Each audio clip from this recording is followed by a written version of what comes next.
എല്ലാവർക്കും നമസ്തേ. സത്യത്തിൽ നമ്മൾ കേരളത്തുകാർ വളരെ ഭാഗ്യം ചെയ്ത ജനവിഭാഗമാണ്. കാരണം ഇതുപോലെ ഒരു സാംസ്കാരിക മന്ത്രിയെ നമുക്ക് കിട്ടിയത് നമ്മുടെ ഭാഗ്യമെന്നല്ലാതെ എന്താണ് പറയുക. കഴിഞ്ഞ ദിവസം അദ്ദേഹത്തിൻ്റെ ഒരു പൊതുവേദിയിലെ പ്രസംഗം ഞാൻ ടി വിയിൽ കൂടെ കണ്ട് ഞാൻ ഒരുപാടങ്ങ് പുളകിത കഞ്ചുകനായി രോമാഞ്ചകഞ്ചുകമണിഞ്ഞു. അദ്ദേഹത്തിൻ്റെ ആ മഹത് വചനം ഞാൻ കേട്ട് എന്നെ ഒരുപാട് സന്തോഷിപ്പിച്ച ഒരു മഹത് വചനമായിരുന്നു അദ്ദേഹത്തിൻ്റെ ചുണ്ടുകളിൽ നിന്ന് ഉതിർന്നു വീണത്. അതായത് നമ്മുടെ ഒരു അടുത്ത സമയത്ത് ഒരു പ്രമുഖ വ്യക്തിയുടെ മകനെ കഞ്ചാവ് കേസിൽ അറസ്റ്റ് ചെയ്തു. അതിനെക്കുറിച്ചാണ് അദ്ദേഹം പറഞ്ഞത്. കുട്ടികളായാൽ പോയിക്കും വലിക്കും, അതിൽ തെറ്റൊന്നുമില്ല, ഞാനും ചെയ്തിട്ടുണ്ട്, അതുകൊണ്ട് അത് നല്ല കാര്യമാണ്, അതിനെ കേസെടുക്കരുത്, അത് ചെയ്യരുതെന്നും പറഞ്ഞ് അദ്ദേഹം വളരെ മഹത്തായ വചനങ്ങൾ അദ്ദേഹത്തിൻ്റെ ചുണ്ടുകളിൽ നിന്ന് ഇങ്ങനെ ഉതിർന്നു വീണത് കേട്ടപ്പോൾ എനിക്ക് ഒരുപാട് സന്തോഷം തോന്നി. ഇങ്ങനൊരു മന്ത്രിയുടെ കാലഘട്ടത്തിൽ ജീവിക്കാൻ പറ്റിയല്ലോ എന്നുള്ളത്. അദ്ദേഹം പറഞ്ഞ കൃത്യമായിട്ടുള്ള കാര്യമില്ലേ. നമ്മൾ കുട്ടികളായ പോയിക്കും വലിക്കും, ചിലപ്പോൾ കഞ്ചാവ് അടിച്ചെന്നിരിക്കും, ചിലപ്പോൾ മദ്യപിച്ചെന്നിരിക്കും, ചിലപ്പോൾ മയക്കുമരുന്ന് MDMA ഒക്കെ ഉപയോഗിച്ചെന്നിരിക്കും. അതിനെ കേസെടുക്കാൻ പാടുണ്ടോ? അവരെ കുറ്റപ്പെടുത്താൻ പാടുണ്ടോ? അവരെ അത് പ്രോത്സാഹിപ്പിക്കുകയല്ലേ ചെയ്യേണ്ടത്?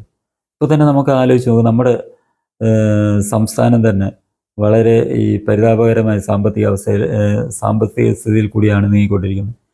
ഇതിനെയൊക്കെ ഈ കഞ്ചാവ് കച്ചവടം, അതുപോലെ ഈ മയക്കുമരുന്ന് കച്ചവടം, MDMA കച്ചവടമൊക്കെ നിയമാനുസൃതമാക്കുക, നിയമം കൊണ്ടും. അതിന് ഇപ്പോൾ തന്നെ നമ്മൾ ഈ ഓരോന്ന് സാധനങ്ങൾ വിൽക്കുമ്പോൾ അതിന് നമുക്കൊരു നികുതി കിട്ടും, സെയിൽസ് ടാക്സ് കിട്ടും എന്ന് പറഞ്ഞിട്ട് ഇതിനെ ആ രീതിയിലാക്കി കഴിഞ്ഞാൽ ഇതിൻ്റെ വ്യാപാരം നല്ല രീതിയിൽ നടക്കും. മയക്കുമരുന്നിൻ്റെയൊക്കെ അപ്പം ലോട്ടറിയെക്കാട്ടിലും മദ്യത്തെക്കാട്ടിലും ഏറ്റവും കൂടുതൽ വരുമാനം ഉണ്ടാകുന്നതായിരിക്കും ഇതേപോലുള്ള മയക്കുമരുന്ന് കച്ചവടത്തിൽ കൂടി. അത് നിയമാനുസൃതമാക്കി കഴിഞ്ഞാൽ എത്ര കോടികളാണ്, നമ്മൾ ചിന്തിക്കുന്നതിനെക്കാട്ടി കൂടുതൽ കോടികളല്ലേ ഖജനാവിലേക്ക് വരുന്നത്. അപ്പോൾ തീർച്ചയായിട്ടും മന്ത്രി പറഞ്ഞത് നമ്മൾ ചിന്തിക്കേണ്ട കാര്യമാണ്. നമ്മുടെ സംസ്ഥാനത്തിൻ്റെ വരുമാനത്തെ ഒരുപാട് പുഷ്ടിപ്പെടുത്തുന്നതാണ്. ശരിയായിട്ട് പറഞ്ഞാൽ നമ്മുടെ മുഖ്യമന്ത്രിയാകേണ്ടതും ഇദ്ദേഹം തന്നെയായിരുന്നു. അദ്ദേഹത്തിനെ വെറും ഒരു സാംസ്കാരിക സിനിമാ മന്ത്രിയാക്കി തീരെ കുറച്ചാണ് ഇപ്പം മാറ്റി നിർത്തിയേക്കുന്നത്. അദ്ദേഹത്തിനെ നമ്മുടെ മുഖ്യമന്ത്രിയാക്കി കഴിഞ്ഞാൽ നമ്മുടെ ഈ കേരളത്തിൻ്റെ ആ മുഖച്ഛായ തന്നെ അങ്ങ് മാറും. മുഖച്ഛായ തന്നെ അല്ല മാറുന്നത്, കേരളത്തിൻ്റെ ആകെ ഉള്ള രൂപവും ഭാവവും എല്ലാം മാറ്റി അദ്ദേഹം നമ്മുടെ കേരളത്തിനെ ലോകം മൊത്തം അറിയപ്പെടുന്ന ഒരു പ്രദേശമാക്കി മാറ്റിയെടുക്കും. അതിനാൽ എത്രയും പെട്ടെന്ന് അദ്ദേഹത്തിനെ നമ്മൾ നമ്മുടെ മുഖ്യമന്ത്രിയാക്കുക, അദ്ദേഹത്തിന് നമ്മുടെ സംസ്ഥാനത്തിൻ്റെ ഭാവി ഭാഗധേയം തീരുമാനിക്കാനുള്ള ആ ഒരു അധികാരം കൊടുക്കുക. എന്നിട്ട് ആ അദ്ദേഹത്തിൻ്റെ കീഴിലുള്ള സമത്വ സുന്ദരമായ ആ ലോകത്തിൽ നമുക്ക് എത്രമാത്രം സന്തോഷത്തോടു കൂടി നമുക്ക് ജീവിക്കാൻ പറ്റും എന്നുള്ളതിനെക്കുറിച്ച് നമ്മളെല്ലാവരും ഒന്ന് സ്വപ്നം കണ്ടു നോക്കുക.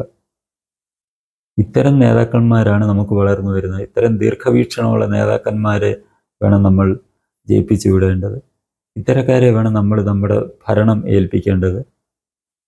അതല്ലാതെ നമ്മൾ ഇന്നത്തെ നിലയിൽ നമ്മുടെ ഈ രാജ്യഭരണം പോയാൽ, നമ്മുടെ സംസ്ഥാനത്തിൻ്റെ ഭരണം പോയാൽ ഇത് ഒരിക്കലും നമ്മൾ ലോകത്തിന് മുന്നിൽ മുന്നേറത്തില്ല. നമ്മളൊരു മാതൃകയായി കൊടുക്കണം നമ്മുടെ സംസ്ഥാനത്തെ. നമ്മൾ മാതൃകയാണ്, നമ്മുടെ സംസ്ഥാനം ലോകത്തിന് തന്നെ മാതൃകയാകണം.